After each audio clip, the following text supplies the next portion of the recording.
Hi, it's Deb from Deb's Days Designs, and I'm back with another project. Today we're making this red, white, and blue American flag trivet using the quilt as you go method. It's a fast way to use up some cotton fabric strips while sewing and quilting a project for the summertime.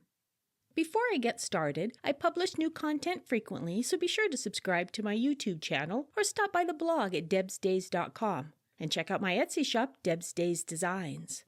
That's where you'll find a digital version of this project. It has the materials list and cutting measurements, step-by-step written instructions, and color photos. You can download it at home and print out the entire pattern, or, to save paper, just read through the directions on your device. All right, let's get this project started. Along with your regular sewing supplies for this project, you'll need red fabric strips and white fabric strips, piece of blue fabric, a backing fabric, and cotton batting and Insulbright. First, place the backing fabric with the wrong side of the fabric facing up. Center the piece of batting and Insulbright in the middle and baste the stack together to limit shifting during stitching. In the upper right-hand corner of the batting piece, place one of the 5.5-inch red strips with the right side of the fabric facing up. Place a 5.5-inch white strip on top with the right side of the fabric facing down. Align the raw edges on the long side of the strips and pin it in place. Stitch along the long edge using a 1/4-inch seam allowance. Since we're using the backing piece as a binding, do not stitch beyond the edge of the batting Insulbright piece. Press it open. Place another 5.5-inch red strip on top of the white strip, right sides facing, and stitch using a 1/4-inch seam allowance. Press it open. Place the other 5.5-inch white strip on top of the red strip, right sides facing, and stitch using a 1/4-inch seam allowance. Press it open. Place the blue fabric piece on top of the red and white strips with the right sides facing each other. Align it with the left edge of the strips and the bottom of the white fabric strip. Stitch the blue fabric to the stripes using a 1/4-inch seam allowance. And press it open.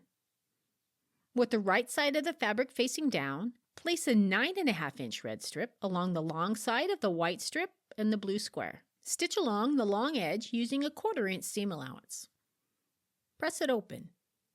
With the right side of the fabric facing down, place a 9.5-inch white strip along the long side of the red strip and stitch along the long edge using a 1/4-inch seam allowance. Press it open. Continue alternating red and white fabric strips until you get to the bottom of the batting. Add additional quilting if desired. To square up the block, move the backing out of the way and carefully trim away any additional batting or excess ends of the strips. Trim the backing fabric so it measures 1 inch away from the edge of the front fabric.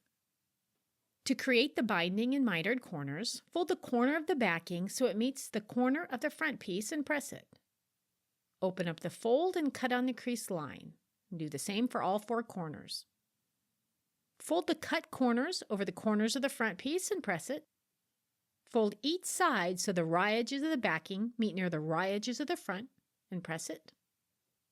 Fold the backing fabric over one more time so it becomes the binding on the front and press it. Follow the same technique all around the potholder.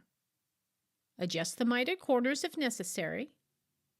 Top stitch around the outside near the open edge of the binding. And just like that, just that fast, we've used up some of our red, white, and blue fabric scraps and have a new decorative way to protect our countertops, tabletops, and picnic tables during those patriotic holidays. See you next time with another project.